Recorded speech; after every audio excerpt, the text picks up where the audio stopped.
waxaa runtii nagu soo noqnoqonaya ayaamahan oo ay dhagaheena ku soo dhacaya qaanuunkaa isaga ah ee baarlamanku uu baasgareeyey inkastoo la sheegay in la joojiyey oo dib loogu noqonayo haddana wuxuu yidhi nin casaa lumay oo waa la soo helay maxaa layga farxi buuhi berriba waa lumiye inta kitaabka ilaahay miiska dowladda aanu oliya meelaha wax laga maamulo maalin walba wax lala yaabaabaa soo boodaya haddana mid kalea soo boodaya waar inaga qabta dee milil guudkii lama dhayo waxaan khudbaddeennan aynu ku soo urursanaynaa xalku waxa weeye maalin walba xeer xiimayo oo xun ma hor joogsan karnee in runtii la yidhaahdo waxiga samaawiga ah ayaa ilaahayna abuuray noo dooray aan ku daysano kol hadday imanayso miyuu khilaafay bal haddana dib u eega dib u eeginu ku jiri mayne xalka dhabtaanu gurno ila ilaahay wuxuu uhi alaa lahu alkhalqu waalamr wardadiiow ilaahay arrinkuu wuxuu leeyahay khalqiga abuurka amarkana wuu leeyahay labadaasuu ilaahay israaciyey anaa idin abuuray amarka iga qaata markaa dadku hadday idhaahdaan waa runoo waadna abuurtay laakiin dee amarka melihida annagaa leh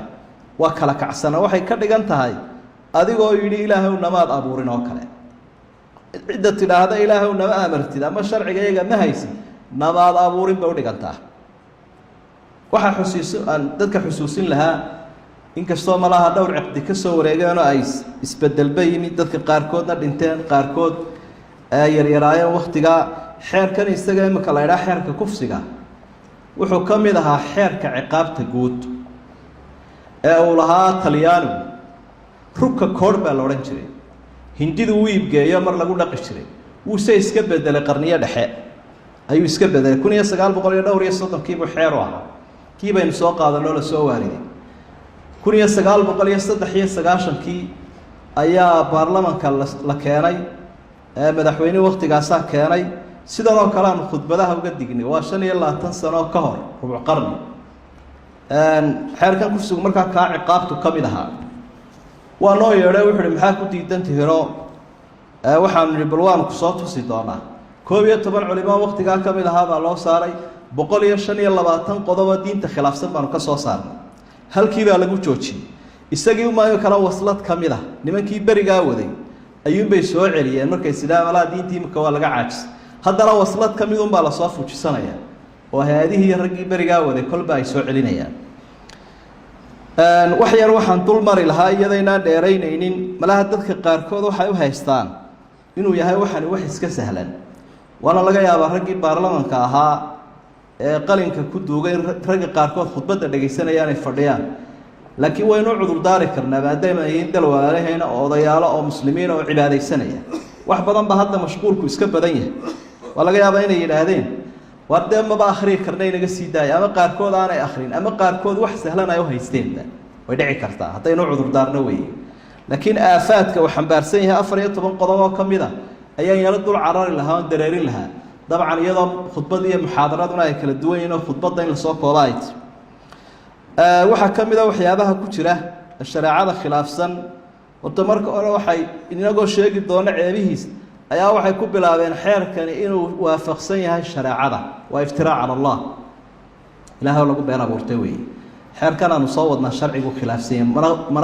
mana waafaqsana shareecadu waafaqsan yahay mana waafaqsana waa been abuur qodobka saddexaad baa saa sheegaya xeerkaa isagii waxa sinada la yidhaahdo uma aqoonsano siduu sharcigeen u yaqaano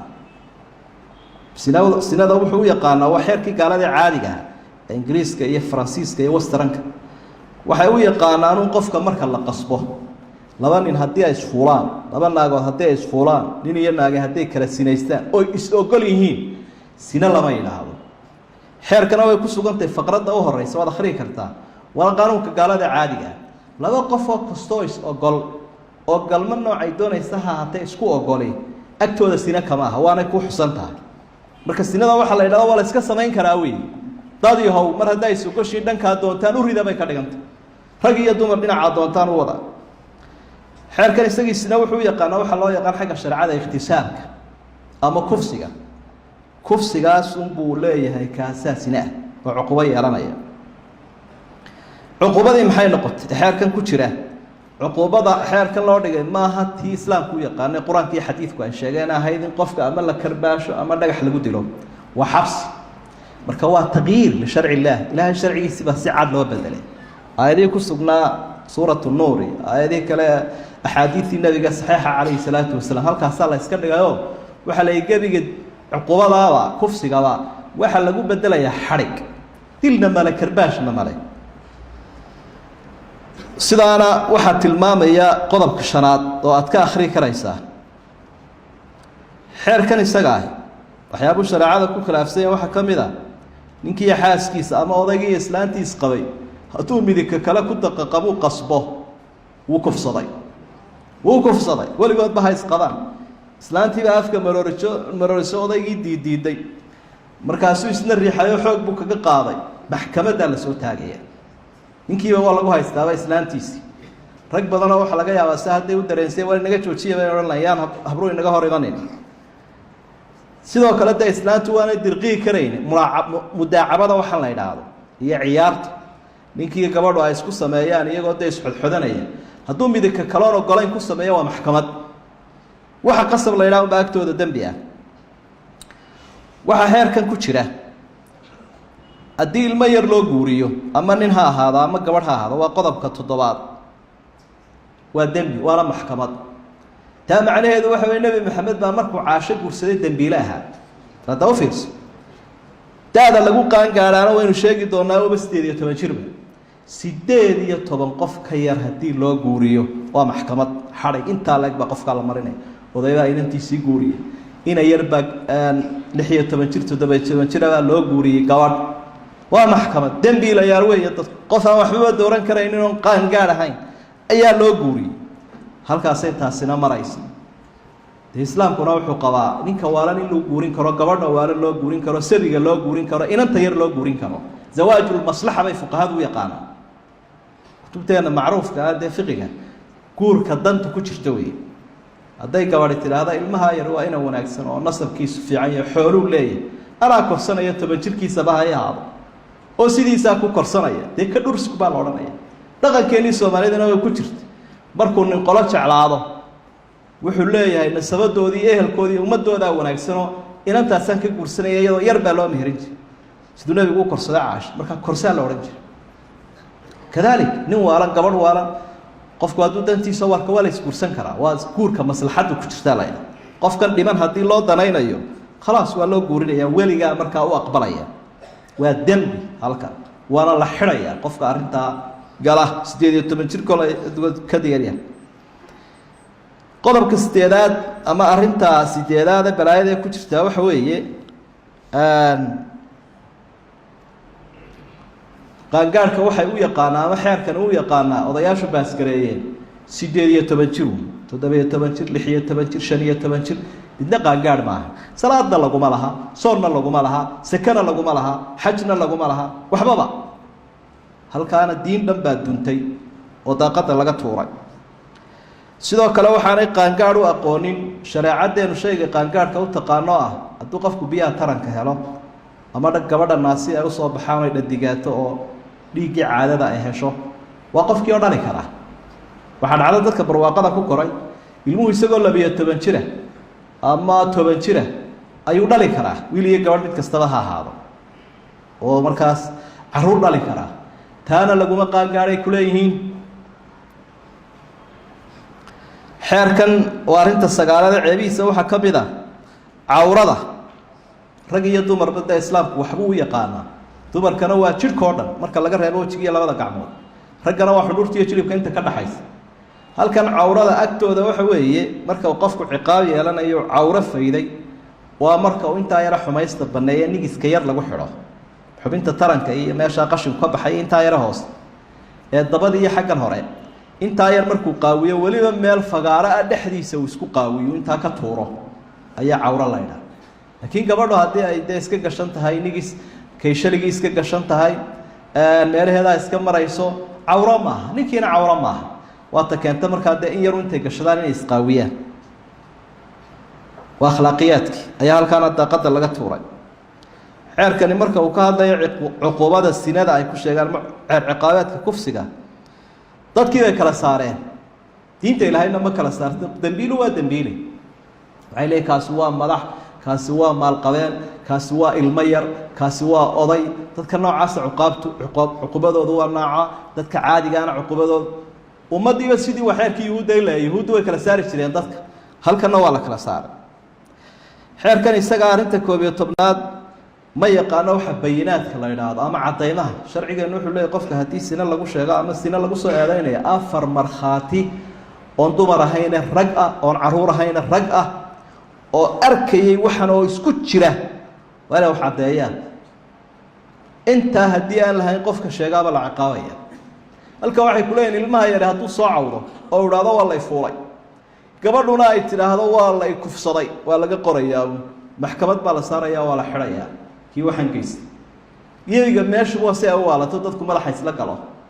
qoyskii baa wareeraya odayga islaantii waa la isku diray bulshadiina waa la isku diray waana iska macruufo sababka fitnadu markay badato in iyo gabadh baa isu caroonaya ma isa seegaya ama gabadh baa doonaysa in ninka argoosato kadibna waa ay ashkateynaysaa waxay leedahay way kufsaday ee hal ay eego ayay leedahay waa runteed baa la leeyahay wax kale cadeyn kale ma jirto waa cadeynta ugu adag waxa sinada la yiraahdaana cadeynaha xagga shariicada hatta dumarku ma galaan oo ma galaan adoomo oo ma galaan caruurta yaryar iyo sibyaan qodobka 230 ayaa sidaa sheegaya iyo qodobka 7 ama 10 labadaba xeerkan isaga hay si kale wuxuu sheegayaa ilmaha yar iyo qofka waalan in la ciqaabi karo haday wax kufsadaan sharcigeenuna tii qofku mukallaf waa inuu yahay marka ciqaab la marinayo خطاب الوضع خطاب التكليف وحلا إلى ما تشرو وصول فقه وحيد دبعتين تشرو جيستو ولا هو حسابتهم لكن عقابتي لسارة يقفك لما يسكترن سبقية ما لها قفك وارن هل كوالله في الضين لكن ولا عقاب يا بكلين قلب كشنيا فرتنات قرآن بابا كدكتاب قلب كلا حير كان لفتيس وحي كلين حيرك وحي خلاف سن لقطع لقى توريا ستور كده وحكو قرنا وحكستو خلافة قوانينتا شريعه waa laga tagay halkii uu begeliyana waxay dhan xeer kan iyago si aad u adkaynayo riixaya wax kasto qaanuun oo khilaafay isaga ayaa la tuurayaa bayna 45 baa saan sheegaya arinta afreetubnaada ku jirta waxa weeye ma ogola xeerkan cafiska iyo sulxa waxa la yiraahdo ilaahayna wuxuu wa an ta'fu aqrabu lit-taqwa kabarba wax lagu sameeyay ninba wax lagu sameeyay qofkii wuxuu wal cafiyeebaan gabadh la kufsada haday tiraado anugu ninka la iima ciqaaban iska cafiyo meher kama rabo arshul bikaara kama rabo waan cafiyo cafiska sharcigu u tixgeliya kalima balahaba wax cafisaba ma lahaba illa wa in qofka ciqaab la mariya qofkana waxaan isaga qofku galayna haduu cid u geysto shakhsiga la weydiinaya waxa ay waxa sal cuquba xaq u leedahay ma lagu mariya haduu haa ila waa loo mariya haduu iraado waan cafino wala iska sii deynay hatta nafti la dilay عفس بيلاد marka kana cafis ba ma leh engeeg ugu xiraya wixii soo hormara halka waxaynu aragnay 14 ka saad tusaale inoogu filan oo yaroon idin ka soo qaaday dadku wuxuuna iska maqlayaan meelaha marka waxa laga hadlayo war ma la waxa yar la sheegay wax yar oo iska sahlan waa diin la'aan marka la soo ururiyo taasoo odayaasheenu baasgareeyeen iyo madaxdeenu oo dadka maxay u ilaaliyaan talo ma siyaasad ma dhaqaale waxa xog kama jiraan hadii diintii noocan tahay idan waxaynu ku soo ururinaynaa iyo idin dul marin meesha taagantii waa meel xasaasiya marka saxiixada xeer laga yaabo 100 sanadood in lagu xukumo oo shariicadana uu khilaafsan yahay adigoo geeriyooda xabaasha lagu cadaabaya aakhirana maxkamadda ilaahay baa taagantay ilaahayna awoodiisa baa ku haysta subhanahu wa ta'ala marka xilana ka toobad keena wixii sameeynaysan u fiirsada oo daraaseeya waxa soo dhanaa waxa soo ururinaya marka horeba waa in gudida culimada hay la magacaabay xeerarka iyo nidaamka eegaysi marka la soo diyaariyo loo bandhigayo looray bal shariicada weega marka shariicada wixii khilaafsan dhinacaas la iska dhigayaa wixii shariicada ka soo horjeedo waa la saxayaa intaanay taasi jirin maalin walba hay'ad lacag xambaarsan oo rooraysa ayaa imanayso dabeetana oranaysa aqlabiyadun siiya garsoori marka la weydiiyo wuxuu leeyahay baarlamaanka soo baasgaray baarlamaankii marka la weydiiyana wuxuu leeyahay war meelo kala bahalka laga wato waabaan hor joogsan kari weynay waxa ka socon maayo waxaan ku soo ururinayaa dheerayn mayno waxa laga maarmaanayno khudbadeennuna mixwarkeedu ahaa maalin walba wax uskagaysan kama hortay karnaa diinta ilaahay uu soo noqono oo kitaabka iyo waxiga aynu ku dhaqno waynu ku dhaqi karaynaa hakrasha jirtee inta la'aan maaha laakiin waa hakrasha baynu oran karnaa runtii marka inagoo xukuumad iyo shacbiba u wada jirna ilaahay waxigiisa وإننا راعنا معها اختياري وفرض وواجب ووحي لها ينقع قبينا يهدي أي ميال وينه